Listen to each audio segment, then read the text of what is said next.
मित्र, तिमी सोध्छौ कि कर्म भनेको राम्रो गर्यो भने राम्रो हुन्छ, नराम्रो गर्यो भने नराम्रो हुन्छ। तर सत्य यो हो कि कर्म यसभन्दा धेरै गहिरो छ। र आज म तिमीलाई त्यही सत्य बताउन आएको छु, जुन संसारले बिर्सिसकेको छ। मानिसहरू कर्मलाई सजाय र इनाम सम्झन्छन्। तिमीले सुनेको छौ नि, कर्मको फल मिल्छ। तर के मैले कहिले गीतामा भने कि म तिमीलाई सजाय दिन्छु? होइन, म सजाय दिदिनँ। म त केवल सत्य देखाउँछु। कर्म न पिट्छ, न डराउँछ, न धम्क्याउँछ। कर्म त केवल परिणाम बनेर फर्किन्छ। कर्म एउटा एनर्जी हो मित्र। तिमी जुन भावनाले काम गर्छौ त्यस्तै परिणाम जीवनमा घुमेर फर्किन्छ। यदि तिमी क्रोधले बोल्छौ भने क्रोध नै फर्किन्छ। यदि तिमी लोभले कर्म गर्छौ भने अभाव नै महसुस हुन्छ। यदि तिमी डरले निर्णय लिन्छौ भने भविष्यले पनि डर पैदा गर्छ। र यदि तिमी प्रेमले कर्म गर्छौ भने जीवनले पनि प्रेम नै फर्काउँछ। कर्मको फल बाहिरबाट आउँदैन। कर्मको फल तिमी भित्रैबाट जन्मिन्छ। तिमी अक्सर सोध्छौ, भगवान, मैले कसैलाई दुःख दिएको थिइनँ, फेरि मसँग यस्तो किन भयो? किनकि कर्म केवल वर्तमान जन्मको हुँदैन।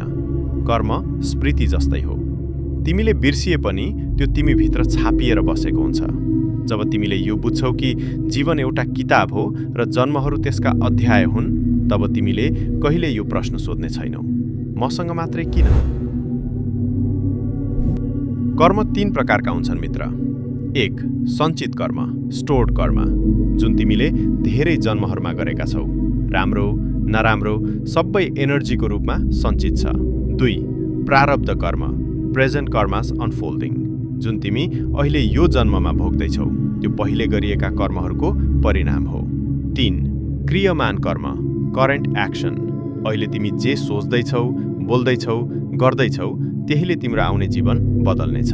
केवल तेस्रो कर्म, अहिलेको कर्म तिम्रो हातमा छ। कर्म बदल्नु भनेको किस्मत बदल्नु होइन। कर्म बदल्नु भनेको स्वयंलाई बदल्नु हो। यी 3 कुराले तुरुन्त कर्म बदलिदिन्छन्। 1. तिम्रो इन्टेन्सन। यदि इन्टेन्सन स्पष्ट छ भने परिणाम सधैँ सुन्दर हुन्छ। 2. तिम्रो भाव। तिमी प्रेमले गर्छौ भने कर्म फूल जस्तै बन्छ। 3. तिम्रो चयन। आजको निर्णयले भोलिको दिशा तय गर्छ। कर्म त्यति बेला भारी बन्छ जब तिमी त्यसलाई आफ्नो मान्छौ, र कर्म त्यति बेला हल्का हुन्छ जब तिमी त्यसलाई मेरो मानेर मलाई सुम्पिन्छौ। मैले भनेको थिएँ, कर्म गर, फलको चिन्ता नगर, किनकि चिन्ताले कर्मको बोझ बढाइदिन्छ।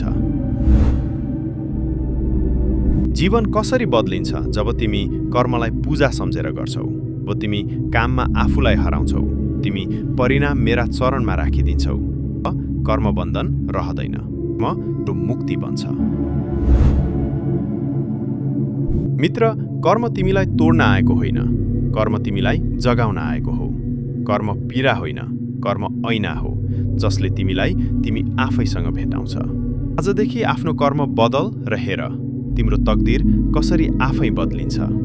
अब उठ, एउटा नयाँ कर्म गर, एउटा नयाँ दिशा बनाऊ। म तिम्रो साथमा छु। मित्र, यदि यो ज्ञानले तिम्रो मनलाई अलिकति पनि शान्ति दिएको छ भने यसलाई यही नरोक। लाइक गर, जसलाई आवश्यकता छ उसलाई सेयर गर, आफ्नो मनको कुरा कमेन्टमा लेख र आउने हरेक सिकाइका लागि सब्स्क्राइब गर।